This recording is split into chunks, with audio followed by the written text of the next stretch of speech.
வணக்கண்ணே, நல்லா இருக்கீங்களா? நல்லா இருக்கிறேன். காலையிலேயே வந்துட்டீங்க. ஆமாம் ஆமாம்.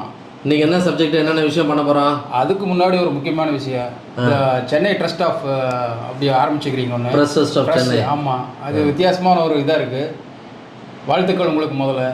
நன்றி நன்றி. எல்லாமே வந்து அப்பா அம்மாவோட ஆசீர்வாதம். அதே நேரத்தில் நம்ம ஏதோ இருந்தோம் அப்படின்றத விட இந்த விஷயம் வந்து சப்ஜெக்ட் முக்கியமாக வந்து பெற்றோர்களை காப்போம், புகைப்பழக்கத்தை தவிர்ப்போம். சே நோ டு ட்ரக்ஸ் எல்லாரும் பண்ணிக்கிட்டு இருக்காங்க. முதல்ல ஸ்மோக்கிங் நிறுத்தினா அடுத்த விஷயத்துக்கு போக மாட்டாங்க. இது வெற்றியுடைய வாழ்த்துக்கள். நன்றி நன்றி. இன்னைக்கு வந்து முக்கியமான விஷயங்கள் நிறைய இருக்கு. என்ன விஷயம் பேச போறீங்க? ஃபர்ஸ்ட் என்ன டாபிக்? ஒரு சின்ன டிட்பிட்ஸ் மாதிரி கொடுத்துருவோம். அது இதாவது எடப்பாடி பழனிசாமி செங்கோட்டையின் இந்த பிரச்சனை போயிட்டு இருக்கு. அது அப்புறம் திருமாவளவன் பிரச்சனை போயிட்டு இருக்கு. அப்புறம் ஏற்கனவே விஜய் வந்து அவர் சுற்றுப்பயணம் மேற்கொள்ள போறாரு. இது சாரம்சமாக வந்து நிறைய பிரச்சனை பேச போகிறோம்.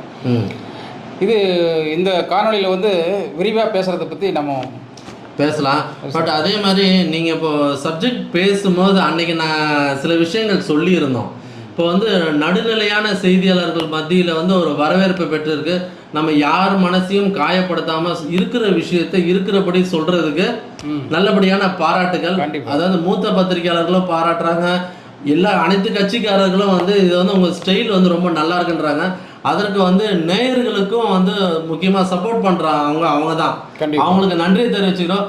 மேன்மேலும் நாங்கள் வளர்வதற்கு மறக்காமல் சப்ஸ்கிரைப் பண்ணுங்கள், லைக் பண்ணுங்கள், ஷேர் பண்ணுங்கள். இப்போ நம்ம இன்டர்வியூக்குள்ளே போகலாம்.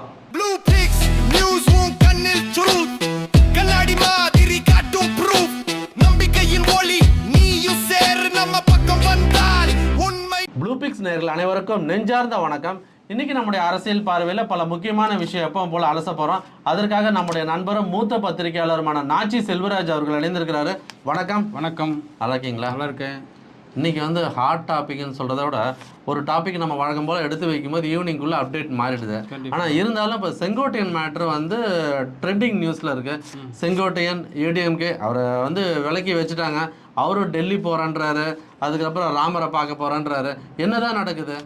அதிமுகவில் பல விவகாரங்கள் போயிட்டுருக்கு. அதில் ஒரு விவகாரம் தான் வந்து செங்கோட்டையன் வந்து நீண்ட அரசியல் வரலாறு பாரம்பரியமாக கொண்டவர். செங்கோட்டையன் தெரிஞ்சோ தெரியாமலே இந்த பிரச்சனையை தொட்டார். அவருக்கு வந்து அதை விடவும் முடியல, அதாவது விடாமல் இருக்கவும் முடியல. அந்த மாதிரி ஒரு சூழ்நிலை தான் போயிட்டுருக்கு. என்ன காரணம்? விட்ட குறை தொட்ட குறையாக இருந்தது. ஆமாம் ஆமாம். இப்போ வந்து அவரோட ஆதரவாளர்களை விட்டுட்டு திடீர்னு டெல்லி போயிட்டார். அவர் ஆதரவாளர்கள் இப்போ என்ன பண்ணிட்டு இருக்காங்கிறத ஒரு புறம் பார்த்தாலும், இப்போ அவர் கிட்டத்தட்ட ஒரு 1000 பேருக்கு மேலே வந்து நிர்வாகிகள் ராஜினாமா கடிதம் கொடுத்துட்ருக்காங்க.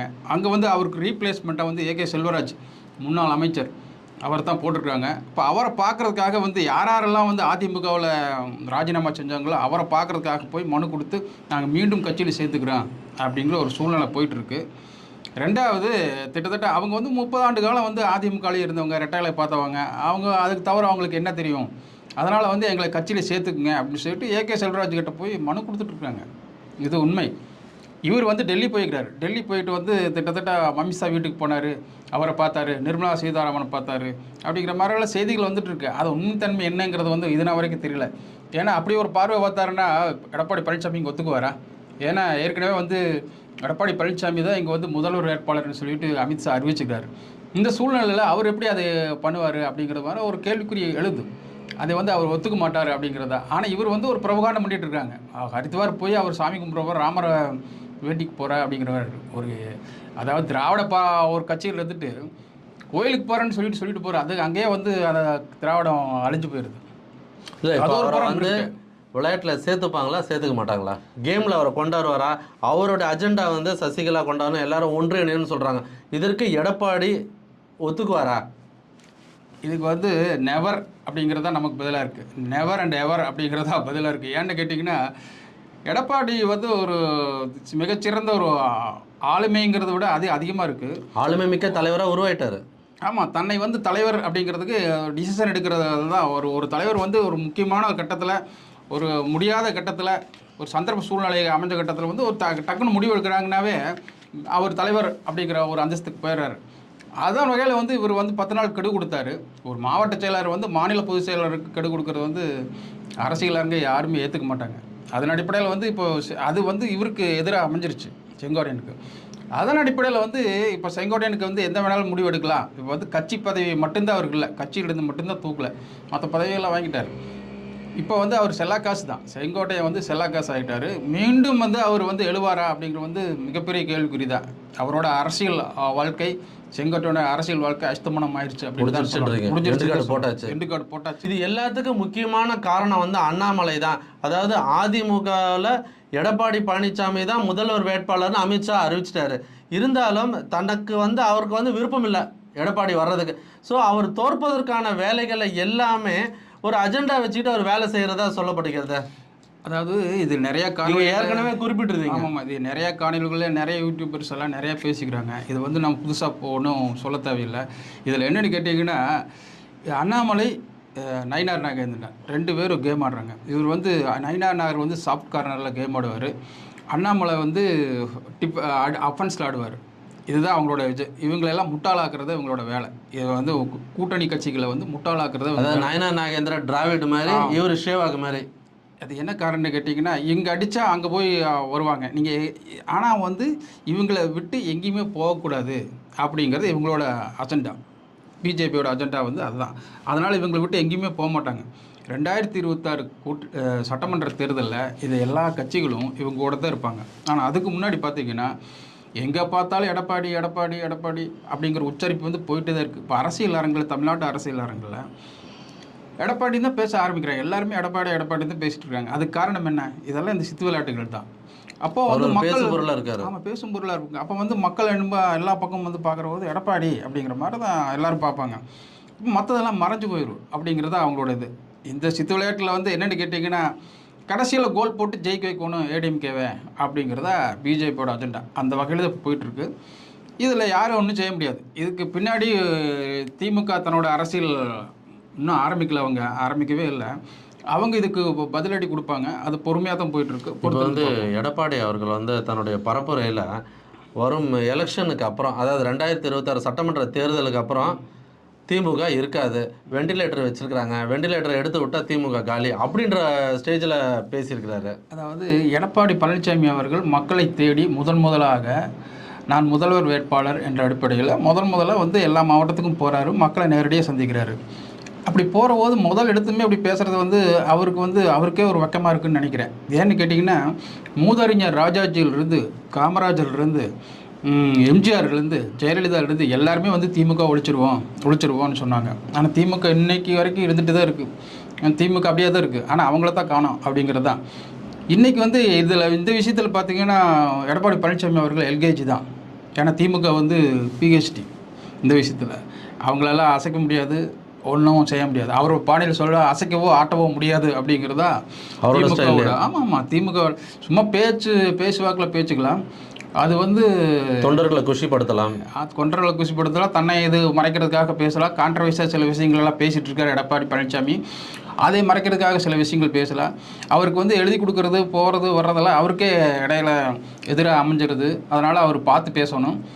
இந்த மாதிரி விஷயங்களில் வந்து இப்படி பேசுகிறது வந்து அவருக்கே சிரிப்பாக தான் இருக்குது. ஏன்னா இது வந்து 75 ஆண்டு காலம் வந்து ஒரு இதில் வந்து 30 வருஷத்துக்கு மேலே ஆண்ட கட்சி. அது பல பேர்த்த பார்த்த கட்சி. அதனால் இது வந்து திமுக அழிஞ்சிருங்கிறது வந்து எந்த காலத்துலையுமே அது நடக்காத விஷயம்.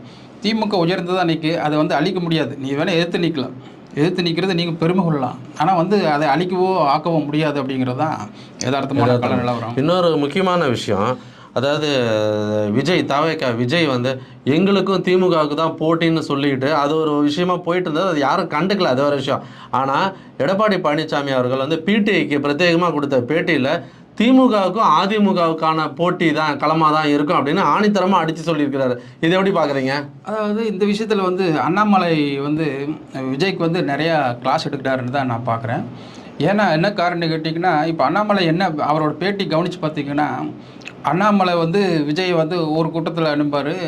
ஒரு பேட்டியில் என்ன சொல்லுவார், விஜய் வந்து அடுத்த அரசியல் தேர்தலில் வந்து பெரிய தாக்கத்தை ஏற்படுத்துவார் அப்படிம்பார். அப்போ இன்னும் 2 நாள் கழித்து பார்த்திங்கன்னா, விஜய் வந்து இந்த தேர்தலை வந்து தவிர்க்க முடியாத சக்தியாக இருப்பார் அப்படிம்பார். இதில் வந்து அண்ணாமலை அப்படி ஒரு கிளாஸ் எடுத்துகிட்டு இருக்கார் விஜய்க்கு. அப்படி இருக்கிற போது அதை விஜய் வந்து அதில் குஷியாகிறாரு. ஏன்னா இவர் இல்லைன்னா அவர் இல்லைன்னா இவர் அப்படிங்கிறதா அண்ணாமலையோட ஸ்டாண்டு. ஆனால் இதுக்கு வந்து பார்த்திங்கன்னா, அண்ணாமலையோட ஸ்டாண்டு எடுக்கிறதுக்காகத்தான் இப்போ வந்து எடப்பாடி பழனிசாமி இங்கே வர்றாரு. என்னென்னு கேட்டிங்கன்னா, ஒருத்தர் பிடிஐக்கு செய்திக்கு நிறுவனத்துக்கு எடப்பாடி பழனிசாமி அவர்கள் பேட்டி கொடுக்குறாரு. ஆனால் எந்த கட்சின்னு சொல்லாமல் 2 கட்சிகள் தான் பெரிய கட்சி, அவங்களுக்குள்ள தான் போட்டி அப்படின்ட்டு. அப்போ விஜய் பற்றி அவங்க கேட்குறாங்க, இந்த மாதிரி திமுகவுக்கும் தவாகாவுக்கும் தான் பேட்டி அப்படிங்கிற மாதிரி சொல்லிக்கிறாரு விஜய் அப்படின்னு சொல்லி கேட்குறபோது, அப்படியெல்லாம் இல்லை, 2 பேருமே பெரிய கட்சி, 2 பேருமே 30 வருஷத்துக்கு மேலே ஆண்ட கட்சி, திமுகவும் சரி அதிமுகவும் சரி, 2 கட்சிகள் தான் வரும். அப்புறம் வந்து அவர் வந்து விருப்பம் இருக்கலாம், அவர் வந்து சொல்கிறதுக்காக விருப்பம் இருக்கலாம், தனக்கும் திமுகவுக்கு தான் போட்டின்ட்டு. அது அவர் விருப்பத்தை சார்ந்தது, அதனால் அவர் சொல்கிறது தப்பு இல்லை, அவர் சொல்லிட்டு போட்டு, ஆனால் போட்டி எங்களுக்குள்ள தான் அப்படின்னு சொல்லிட்டு அவர் சொல்கிறார். இதில் வந்து பார்த்தீங்கன்னா இதுக்கு சொல்கிறதுக்கு காரணம் பார்த்திங்கன்னா அண்ணாமலை என்ன பண்ணுறாரு, அவரை புஷ் பண்ணி நிறுத்துறாரு. இப்போது எடப்பாடி பழனிசாமியை ஸ்க்ரீனுக்கு பின்னாடி கொண்டு வந்துட்டு இப்போ திமுகவுக்கும் விஜய்க்கும் தான் போட்டி அப்படிங்கிறத கொண்டு போயிட்டு நிறுத்துறாரு. இப்போது இது வெளியே சொல்ல முடியாது, இப்போ எடப்பாடி பழனிசாமிக்கு இது வெளியே சொல்ல முடியாது, இதுக்கெல்லாம் காரணம் அண்ணாமலைன்னு சொல்ல முடியாது. ஆனால் அவர் என்ன சொல்லுவாருன்னா, இப்போது பேரை சொல்லாமல் தான் சொல்லி இது அரசியல் சதுரங்க விளையாட்டில் இப்படி தான் விளையாண்டாகணும் அப்படிங்கிறத யதார்த்தமான நிலவரம். அதை மொத்தம் மீண்டும் மீண்டும் தமிழக மக்களை கன்ஃபியூஷனில் வச்சுருக்காங்களா, இல்லை அவர்களுடைய தொண்டர்களை கன்ஃபியூஷனில் வச்சுருக்காங்களா? இது யாருக்குமே எல்லாத்துக்குமே தெரியும். அதாவது ஒரு அஜெண்டா போட்டு வேலை செய்கிறாங்கன்னா 1 நாள் 2 நாள் மறைக்கலாம், 3ஆவது நாள் 4ஆவது நாள் மக்களுக்கு போய் சேர்ந்துரு, மார்க்கெட்டுக்கு வந்துரு. அது வந்து இதில் வந்து முக்கியமாக கேம் ஆடுறது வந்து அண்ணாமலை எல்லாத்துக்குமே வந்து ஃபேவராக நிற்கிறாரு, திமுகவுக்கு ஃபேவராக நிற்கிறாரு, ஏடிஎம்கேவுக்கும் ஃபேவராக நிற்கிறாரு, விஜய்க்கும் ஃபேவராக நிற்கிறாரு, இங்கே வந்து டிடிவி தினகரனுக்கும் ஃபேவராக நிற்கிறாரு. ஆனால் எல்லா பிளேயர் இப்போ கூட்டி கழித்து பார்த்தீங்கன்னா எல்லாத்துக்குமே அவர் வில்லன். இது போக எல்லாத்துக்கும் புரியும், இது சாதாரண விஷயம் இல்லை. ஆனால் இந்த மாதிரி ஒரு கேம் ஆடுறது வந்து இதுக்கு பின்னாடி ஆர்எஸ்எஸ் அவங்களுக்கு வந்து அவருக்கு லெசன் எடுப்பாங்க, இது சாதாரண விஷயம் இல்லை. அவருக்கு வந்து அண்ணாமலைக்கு வந்து ஃபுல் சப்போர்ட் ஆர்எஸ்எஸ் இருக்குது. அவர் வந்து கட்சியிலேருந்து நீக்கவோ இல்லை வெளியேற்றவோ எதுவும் முடியாது. அவர் கொடுத்த ஒரு அஜெண்டா அவர் செய்கிறார். அவருக்கு வந்து நிறையா அஜெண்டா கொடுக்குறனால அவர் வந்து கூடவும் தன்னோட மூளையை பயன்படுத்தி சில விஷயங்கள் சேர்த்து பேசுகிறதுனால ஒரு பரபரப்பாகுது, அரசியல் பரபரப்பாக வச்சுக்கிறார். இப்போ அடுத்த கட்ட கேள்வி வந்து திருமாவளவன் சுற்றி விவகாரம் வந்து இப்போ எல்லா இடத்துலையும் வந்து திருமாவளவன் மீதான ஒரு குற்றச்சாட்டு, முக்கியமாக ஏர்போர்ட் மூர்த்தி அவர்கள் வந்து டிஜிபி ஆஃபீஸில் கம்ப்ளைண்ட் கொடுக்கும்போது அங்கே நடைபெற்ற ஒரு சின்ன மோதல், அதற்கப்புறம் வந்து அவர் கைது செய்யப்பட்ட விவகாரம், இது வந்து திருமாவளவனுக்கு எதிரான ஒரு பரப்புரையை ஏற்படுத்துது. அதாவது ஒரு மாதிரியான விஷயங்கள், ஏற்கனவே திருமாவளவன் வந்து தன்னுடைய சமூகத்துக்கு எதுவும் செய்யலை அப்படின்ற மாதிரி ஒரு ஏர்பாட் மூர்த்தி தொடர்ந்து குற்றச்சாட்டு வச்சுட்டு இருக்கிறாரு. இந்நிலையில் இந்த போலீஸ் கைது, இந்த விஷயத்தை எப்படி பார்க்குறீங்க? மீடியாக்கள் இதை கையாளுற விதமும் வேறு மாதிரி இருக்குல்ல, ஒவ்வொருத்தரும் ஒவ்வொரு ஸ்டாண்டை சொல்லிக்கிட்டு இருக்காங்க வெளியில். அதாவது இன்னைக்கு வரைக்கும் ராம்விலாஸ் பாஸ்வான்ட்டு ஒரு அமைச்சர் இருந்தார், மத்திய அமைச்சர். அவர் வந்து தலித் அமைப்பு சேர்ந்தவர், இந்தியாவிலேயே பெரிய தலித் லீடர். ஆமாம், தலித்னா யார் அப்படின்னா ராம்விலாஸ் பாஸ்வான் தான் சொல்லுவாங்க. அப்போ அவர் இறந்துட்டார், அவரோட மகன் வந்துக்கிறாரு. அவங்க மகனுக்கும் சரி, அவங்க அண்ணனுக்கு, அவங்க தம்பிக்கும் சரி, சித்தப்பாவுக்கும் போட்டி நிலவிட்டுருக்கு. அதனால் வந்து அந்த கட்சி பெருசாக ஒன்றும் பேசப்படலை அப்படிங்கிறதா இப்போ இருக்கிற இந்தியாவில் இருக்கிற சூழ்நிலை. இப்போ பார்த்தீங்கன்னா ராம்விலாஸ் பாஸ்வானுக்கு அடுத்தது ஒரு இந்தியாவில் ஒரு தலித் லீடர் அப்படின்னு யாரும் பார்த்தீங்கன்னா திருமாவளவன் தான் இருக்கிறாரு. அவங்களோட ஆர்எஸ்எஸோட பார்வையில் வந்து திருமாவளவன் தான் இருக்கிறார். இப்போ திருமாவளவனை வந்து தன்வசப்படுத்தணும்னு சொல்லிட்டு பல திட்டங்களை கையாண்டுருக்குறாங்க அவங்க ஆர்எஸ்எஸ், பிஜேபி. நிறைய பேச்சுவார்த்தை நடத்திட்டாங்க. உனக்கு வந்து மத்திய அமைச்சர் பதவி தர்ற, உடனே வந்து எங்கூட சேர்ந்துக்குங்க, 2 பேர் இருக்கிறீங்க, உங்களுக்கு மத்திய அமைச்சர் பதவி தர்ற, உடனே நீங்கள் உங்கள் கட்சி வளர்த்துக்கிங்க, உங்களுக்கு என்னென்ன தேவை இருக்குது எல்லாமே செஞ்சுக்குங்க அப்படின்னு நிறைய ஆசை வார்த்தைகள் எல்லாம் கூறிட்டுருக்காங்க. ஆனால் வந்து இன்னைக்கு வரைக்கும் தான் சார்ந்த கொள்கையிலேருந்து நீ விலகக்கூடாது, அடுத்த அம்பேத்கர் இயக்கத்திலேருந்து நம்ம விலகக்கூடாது, பின்வாங்கக்கூடாது அப்படிங்கிற ஒரு சாராம்சத்தோடு அவர் வந்து கட்சி நடத்திட்டு இருக்காரு. அதுக்காகவே அவரோட தொண்டர்கள் வந்து இன்னும் கட்டமைப்பாக வந்து சேர்ந்து இன்னும் அது பெருசாக தான் போயிட்டுருக்கு அந்த இயக்கம் அப்படிங்கிறது யதார்த்தமான அரசியல் கலைஞரோ. ஆனால் அதே சமயத்தில் பார்த்திங்கன்னா மூர்த்தி போன்றவர்கள்லாம் வந்து எப்படியோ சேத்தவாரி இறக்கணும் அப்படிங்கிற ஒரு ரீதியில் வந்து அவர் பெரிய தலைவர் ஆகிட்டார். திருமாவளவன் வந்து மிகப்பெரிய தலைவர் ஆகிட்டார். அவருக்கு பின்னாடி ஒரு 20 வருஷத்துக்கு முன்னாடியெல்லாம் என்ன நடந்துச்சு அப்படிங்கிறதெல்லாம் கலரை எடுத்து அவர் மேலே இது குற்றஞ்சாட்டணும் அப்படிங்கிற மாதிரி இருக்கார். இன்றைக்கி பெரிய தலைவரானால தன்னோட அப்பழுக்கற்றவர் அப்படிங்கிற ஒரு அதாவது காலையில் 8 மணிக்கு எந்திரிச்சோம்னா நைட்டு 2 மணி வரைக்கும் தொண்டர்கள் கூட இருக்கார் அப்படிங்கிற மாதிரி தான் இன்றைக்கி வரைக்கும் வைகோ போன்றவர்களெல்லாம் அவரை பெருசாக பேசிகிட்டு இருக்காங்க. இந்த காலகட்டத்தில் வந்து அவர் பேரை கெடுக்கணும் அப்படிங்கிறதுக்காக ஒரு ரீதியில் திருமாவளவனை வந்து எல்லா கட்சியினரும், அதாவது இந்த எலெக்ஷனை விட்டுடுங்க, தங்களுடைய கூட்டணிக்கு வரணுன்றது முதல் சாய்ஸாக இருக்கிறாரு. காரணம் வந்து அன்றைக்கி ஜெயலலிதா ஹாஸ்பிட்டல் இருந்த போதே முதல்ல அந்த பொக்கையை எடுத்துகிட்டு போய் அந்த அப்போலோவில் கொண்டு போய் கொடுத்தவர் அவர் தான். அதாவது ஒரு புதுசாக ஒரு அரசியல் ஆரம்பிச்சு விடுவார் அவர் எங்கே பார்த்தாலும். அதுக்கு காரணம் வந்து அரசியல் அறிவு வந்து வளர்க்கணும், படிக்கணும், செய்யணும், இதெல்லாம் வந்து அவர் நடைமுறைப்படுத்திகிட்டு இருக்கிறார். அதனால் வந்து அரசியலில் வந்து இன்றைக்கி என்ன செய்யலாம், நாளைக்கு என்ன செய்யலாம் அப்படிங்கிறது பின் பாயிண்ட் வச்சுருப்பாங்க. அவர் திருமாவளவன் வச்சுக்கிறனால தான் இன்றைக்கி வரைக்கும் அவர் தன்னோட அரசியல் நிலைப்பாட்டை கரெக்டாக வச்சு போயிட்டுருக்காரு. அதனால தான் வந்து பார்த்திங்கன்னா அந்த இது அவர் கொள்கை ரீதியாக வந்து சனாதனத்தை பேசுகிறதுலேருந்து பின்வாங்கவே மாட்டா அப்படிங்கிற மாதிரி ரீதியில் இருந்துகிட்ருக்காரு.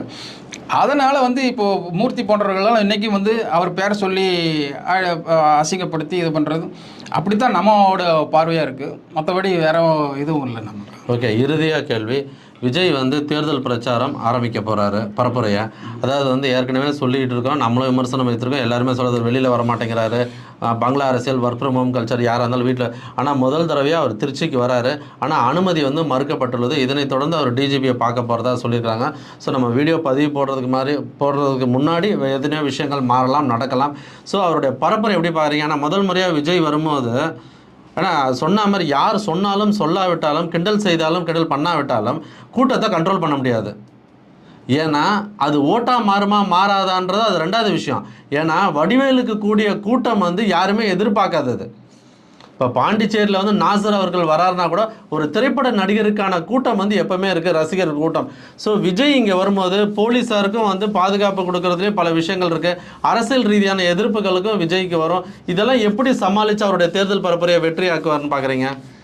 அதாவது 2026 சட்டமன்ற தேர்தல் வந்து யாருமே எதிர்பார்க்காத ஒரு தேர்தலாக இருக்குது. ஏன்னு கேட்டிங்கன்னா ஒரு 8 மாதத்துக்கு முன்னாடியே இப்படி ஒரு பிரச்சார வியூகங்களை வந்து இப்படி ஒரு பரப்புரை நிகழ்த்தி இப்படி ஒரு பரபரப்பாக போலீஸுக்கு ஒரு நெருக்கடி கொடுத்து இந்த மாதிரி நாங்கள் ஊர்வலம் போகிறோம், போராட்டம் நடத்துகிறோம், இல்லை ரோடு ஷோ நடத்துகிறோம் அப்படின்ட்டு பல வகையில் அப்படி நடத்திட்டு இருக்கிறது வந்து இந்த தேர்தல் தான், வேறு எந்த தேர்தலும் இல்லை. ஏன்னா இப்போ வந்து ஏற்கனவே வந்து எம்ஜிஆர், அதாவது ஜெயலலிதா, கலைஞர் அவங்களாம் இல்லாத காலத்தில் வந்து ஒரு தேர்தல் சந்திச்சாச்சு. இப்போ வந்து ஸ்டாலின், எடப்பாடி பழனிசாமி அந்த ரீதியில் போயிட்டுருக்கு.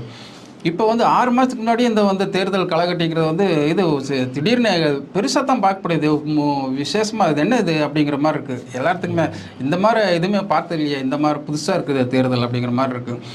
காரணம் வந்து விஜய் வந்து முதலாக மக்களை சந்திக்க போகிறாரு. அது எப்படி இருக்கும், என்ன மாதிரி வரவேற்பாங்க அப்படிங்கிறது தான். விஜய்க்கு பொறுத்த வரைக்கும் கிட்டத்தட்ட அவங்க லாங்குவேஜில் சொல்கிறோன்னா விசில் அடித்தான் குஞ்சுகள் அப்படிங்கிறது வந்து எல்லா ஊர்லேயும் இருப்பாங்க, எல்லா தெருவில் இருப்பாங்க, எல்லா நகரத்துலையும் இருப்பாங்க.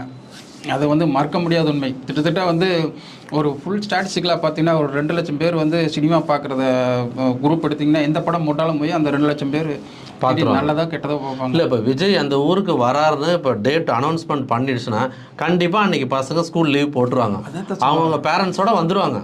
அந்த 2 லட்சம் பேர் எல்லா தமிழ்நாட்டில் ஃபுல்லாக பரவி கிடக்குறாங்க. அப்போது எல்லா இடத்துலையும் வந்து இப்போ விஜய் எங்கே போகிறாரோ அங்கே கிட்டத்தட்ட அவரு கூட சேர்ந்து அந்த ரசிகர் அந்த முகத்தை பார்க்கணும், புதுசாக இருக்கிறாரு, இவர் வந்து போக்கிரியை நடிச்சுக்கிறாரு அப்படி இந்த மாதிரி வேலை நினச்சிட்டு அங்கே இருக்கிறார் அப்படின்னு வருவாங்க. வரும்போது பார்த்தீங்கன்னா இது வந்து கூட்டத்தை அதை ஓட்டுக்கு கன்வெர்ட் ஆகும்னா எல்லோரும் இது எல்லா சேனல்லையும் பேசிட்டு இருக்கிறது தான், கன்வெர்ட் ஆகாது அப்படிங்கிறது யதார்த்தமான உண்மை. ஆனால் வந்து அவர் ஏதோ ஒரு பெரிய மாற்று சக்தியாக வருவாருன்றாங்க, பிரளயத்தை ஏற்படுத்துவார், அதை எடுத்துப்பார், அதெல்லாம் ஒன்றும் நடக்காது. ஏன்னு கேட்டிங்கன்னா இப்போ எம்ஜிஆர், அவருக்கு முன்னாடி ஒரு நடிகராக இருந்தவர் தான் எம்ஜிஆர். நம்ம ஏற்கனவே பல விஷயங்களை சொல்லிக்கிறோம். அவரே திண்டுக்கல் இடைத்தேர்தலில் வந்து 1972 வந்து கட்சி ஆரம்பித்து 6 மாதத்துலேயே நின்னார். இது யாருமே எதிர்பார்க்கல. மாயத்தவர் வச்சு அவ்வளோ டிஃப்ரெண்ட் ஓட்டில் வந்து எம்பி தேர்தல் நின்று ஜெயித்தார். அதுக்கு காரணம் பார்த்திங்கன்னா எம்ஜிஆர் வந்து அதுக்கு 30 வருஷத்துக்கு முன்னாடியே காங்கிரஸில் இருந்திருக்கிறாரு, காங்கிரஸில் இருந்தவர். அதுக்கப்புறம் இவர் அண்ணா கூட பயணிச்சுக்காரு, கலைஞர் கூட பயணிச்சுக்காரு. அந்த காலகட்டத்தில் இருக்கிறனால அவருக்கு வந்து அந்த அந்த வசீகரம் இருந்துச்சு. ஆனால் இவர் அப்படி இல்லை, திடீர்னு இப்போ தான் வந்திருக்காரு. இவர் வந்து 1 வருஷம்தான் ஆச்சு. இவர் எந்த பிரச்சனைக்கு எப்படி போவார்னு தெரியல. ஆனால் வந்து போலீஸ் மேலே இப்போவே சொல்கிறாங்க, அதை வந்து குற்றச்சாட்டு சொல்கிறாங்க, அவருக்கு வந்து எங்களுக்கு வந்து அனுமதி தரல அப்படி இப்படின்ட்டுலாம். ஆனால் வருவார். அது ஒரு என்டர்டெயின்மெண்ட் நிறைய இருக்குது தமிழ்நாட்டு மக்களுக்கு இந்த தேர்தலில். வர காலங்களில் அரசியல் என்டர்டெயின்மெண்ட் குறைவு இருக்காது. ஆமாம், அது பஞ்சமே இருக்காது. தெருக்கி விடுவாங்க, ஒருத்தருக்கு ஒருத்தர் நிறைய பேசிக்குவாங்க, திட்டிக்குவாங்க, பண்ணிக்குவாங்க, அதெல்லாம் நடக்கும். அந்த கலாட்டெல்லாம் மக்கள் ரசிப்பாங்க. ரசிக்கிறதுக்கு நிறைய காலங்கள் இருக்குது. அதெல்லாம் பெருசாக எடுத்துக்க முடியாது, அவர் வர்றதான். ஆனால் வந்து அரசியல் பாடங்கள் வந்து அவரோட குரூப்பில் இருக்கிறவங்க வந்து அந்த அணுகுமுறைகளெல்லாம் நிறைய தெரியும், சோம்பி போயிடுவாங்க. ஒரு அனுமதி வாங்குறதுக்கே போய் 10 டைம் நடக்கிற போது என்னடா வாழ்க்கையை வெறுத்து போய் அவங்களாம் இதாவாங்க. அதெல்லாம் பெருசாக அவங்களுக்கு தெரியாது. நீ போக போது அதை உணர்வாங்க. பார்ப்போம் நீ எப்படி நடக்க போகுதுன்னு சொல்லிட்டு. ஆனால் என்டர்டெயின்மெண்ட் 2026 எலெக்ஷன் வந்து ஒரு என்டர்டெயின்மெண்ட். இப்போ நீங்கள் சொன்ன மாதிரி கடந்த நாடாளுமன்ற தேர்தலில் வந்து பேசு பொருளாக அண்ணாமலை இருந்தார். எது பேசினாலும் ஹாட் டாபிக், ட்ரெண்டிங் நியூஸு. அதே மாதிரி வர இருக்கிற 2026 சட்டமன்ற தேர்தலில் விஜய் பேசுகிற ஒவ்வொரு வார்த்தைகளும் ட்ரெண்டிங்காகவும் தலைப்பு செய்திகளாக இருக்குன்றதில் எந்த மாற்று கருத்தும் இல்லை. ஆனால் அவருடைய அரசியல் பயணம் எப்படி இருக்க போகுதுன்னு வரும் காலங்கள் சொல்லும். உங்களுடைய ஆழமான கருத்துக்களை பதிவு செய்தமைக்கு நன்றி. மீண்டும் ஒரு காணொலியில் உங்களை சந்திக்கிறேன். நன்றி, வணக்கம். வணக்கம்.